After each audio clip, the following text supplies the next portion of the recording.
Most couples believe their Social Security decision is about retirement income. Well, it isn't. It's about what happens to the person who survives you. I want you to picture this. A couple retires, they've saved well, the plan looks good on paper. They choose a claiming age that feels reasonable. 15 years later, one spouse passes away, and overnight, one of the Social Security checks disappears. The surviving spouse now has one income, one portfolio, and possibly 20 or even 25 years still to live. And here's the part almost nobody realizes when they make the decision. The claiming age chosen decades earlier permanently determines the widow's paycheck. I recently worked through a real planning case with a single Social Security decision changed the surviving spouse's lifetime income by more than $400,000. And almost every couple would have made the wrong choice. Not because they were careless, because they were optimizing retirement income instead of survivorship income. Let me show you the case. The husband in this case was the primary earner. The wife had a very small benefit and did not work. On the surface, this looks like a simple Social Security decision. Delay a little, maybe claim at full retirement age, maybe wait until 70. But there was one detail that completely changed the math. The wife was 14 years younger than he was. Now suddenly, this is not a retirement decision anymore. This is a longevity decision. Because statistically, the younger spouse is overwhelmingly likely to become the surviving spouse, and she may live for decades after his death. And that leads to the single most important Social Security rule couples need to understand. When one spouse dies, the surviving spouse does not keep both Social Security checks. They keep the larger one. The smaller benefit disappears permanently. Social Security is not a joint pension. It converts into a single life benefit the moment one spouse passes away. That means your Social Security claiming decision is actually a decision about the survivor's income floor. And this is where many retirement plans quietly fail, because couples optimize for the years when both are alive instead of the years when only one remains. Here's the reason this surprises people. Couples unconsciously treat Social Security like a pension from a job. A pension usually pays a household benefit, so people assume Social Security behaves the same way, but it doesn't. Social Security is structured around individuals, not marriages. While both spouses are alive, you see two deposits and it feels like a joint retirement paycheck. But legally and financially, those are two separate benefits attached to two separate lifetimes. And psychologically, this is difficult to plan around because most retirement calculators never show it clearly. They show average income during retirement. They rarely show the sudden drop in income after the first death. And that drop often happens at the exact stage of life when the surviving spouse is least able to replace income. Later age, less flexibility, and often higher medical expenses. This is why couples who feel financially secure at age 68 sometimes feel financially constrained at age 83. Nothing went wrong with their investments, nothing went wrong with their spending, their income structure simply changed.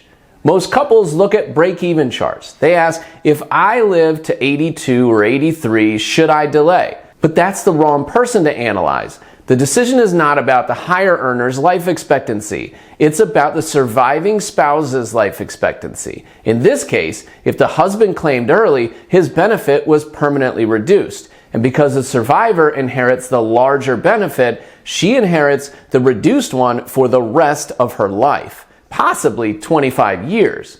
This is why claiming Social Security early in a large age gap marriage can unintentionally lock in a lower widow income forever. Let's make this very concrete.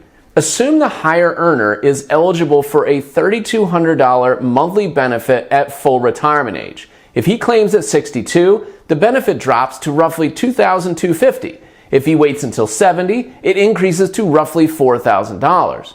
Most couples look at that and think, well, we'll probably both still be alive, so we're just comparing a few years of payments. But that's not what actually happens. Imagine he claims early and passes away at age 82. His spouse is now 68. At that moment, her Social Security income becomes a survivor benefit, which means she now receives $2,250 per month for the rest of her life. Now compare that to the delayed decision. If he had waited until age 70 and passed away at the same age, her survivor benefit becomes $4,000 per month instead. That's a difference of about $21,000 per year. If she lives another 20 years, that's more than $420,000 of lifetime income from one decision made decades earlier. Same retirement savings, same investment returns, same market conditions. The only difference is the claiming age. Now, let's actually put you in the chair across from me. Imagine you are the husband in this example. You're 67, you just retired, and your natural instinct is this: I paid into the system for 40 years. Why would I wait to collect? And that reaction is completely reasonable. In fact, almost everyone feels that way because emotionally, Social Security feels like an investment account that you funded. You want to make sure that you're receiving what you earn. But Social Security does not function like an investment account. It functions more like an insurance contract. If you were single, claiming earlier might be perfectly fine. Your decision would mainly affect your own lifetime income. But once you're married, especially with an age difference like this, the decision stops being about you. It becomes a household protection decision. So now imagine a different moment. You're 82 years old. You pass away. Your wife is only 68. She now has to manage the finances alone for the first time in decades. The portfolio may fluctuate. Markets may not cooperate. She can't go back to work easily. And at that exact moment, Social Security becomes the single most important income source in her life. Now ask a different question. Would you rather she have a guaranteed $2,250 per month or a guaranteed $4,000 per month? Well, that decision was made 15 years earlier, not when she became widowed, when you chose your claiming age. That is why framing matters. Most people think that they're choosing when to start their retirement check. Well, they're actually choosing the minimum lifestyle the spouse will be forced to live on later in life. And that's a much heavier decision than a break-even calculation. There's another planning reality. Many widows become more conservative investors after the first death. I've seen it. They hold more cash. They sometimes reduce stock exposure. They worry more about losses than growth, which means the investment portfolio often grows more slowly, precisely when it needs to last the longest. A higher guaranteed Social Security benefit offsets that behavioral shift. It allows safety without sacrificing sustainability. And that's something spreadsheets rarely model, but planners like me see consistently. If you're looking for even more clarity, that's what See the Forest Delete is for. This is where I go deeper, speak more directly, and focus on what actually matters without worrying about headlines, algorithms, or clickbait. At See the Forest Delete, you'll get access to members-only videos that aren't on the public channel. The Members Elite tier is just $9.99 a month. Hit the join button to enter. I'll see you on the other side. And now back to the video. Now, here's what makes the decision emotionally difficult. When you delay Social Security, it feels like you're giving something up. You're not receiving checks for several years. You may even withdraw more from your portfolio earlier in retirement. So couples see the delay as a cost, but the decision is really about risk transfer. Claiming early keeps more risk inside your investment portfolio. Delaying transfers some of that risk to guaranteed income. In other words, delaying Social Security is not primarily an investment return decision. It's an insurance decision. You're trading a few early payments for a permanent income guarantee later. And the value of insurance is not measured when everything goes perfectly. It's measured when life does not go perfectly, when one spouse lives much longer than expected. That's exactly the scenario Social Security survivor benefits are designed for. All right, here's what delaying actually does. Every year you delay Social Security after full retirement age increases the benefit roughly 8%. And that increase is not just a retirement raise, it's a survivor benefit increase. It's effectively a form of longevity insurance. You're not only increasing your paycheck while alive, you are purchasing a larger guaranteed income for your spouse after you're gone. And this is the part most financial articles never explain clearly. For married couples, Social Security is partially a life insurance decision, except it's backed by the federal government and it's adjusted for inflation. There is another subtle effect that most people miss. After the first death, household expenses do not fall by 50%. Housing costs remain, property taxes remain, utilities remain, insurance remains, and in many cases, healthcare expenses increase. So the surviving spouse is facing a situation where income drops significantly, but expenses decline only slightly. And that creates pressure on the investment portfolio.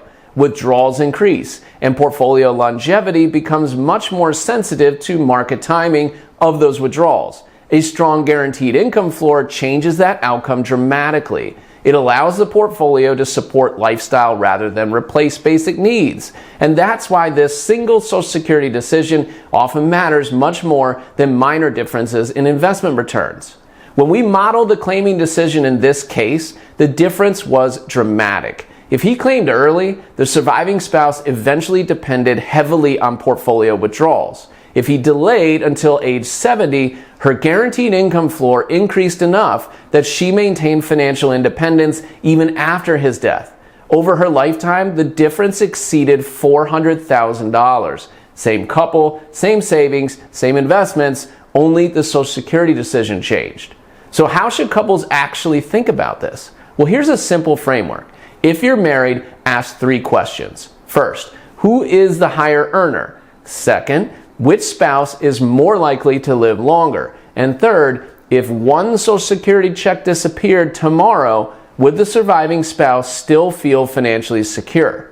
If the answer to that last question is no, then delaying the higher earner's benefit is often less about maximizing return and more about reducing long-term risk. That's because you're not just choosing a retirement start date. You're choosing a lifetime income guarantee for the person most likely to depend on it the longest. So here's the real lesson.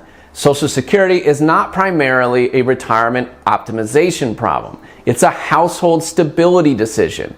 If you're married, the claiming strategy should be designed around the surviving spouse, not the higher earner, especially when there's a meaningful age difference like in the example I recently encountered.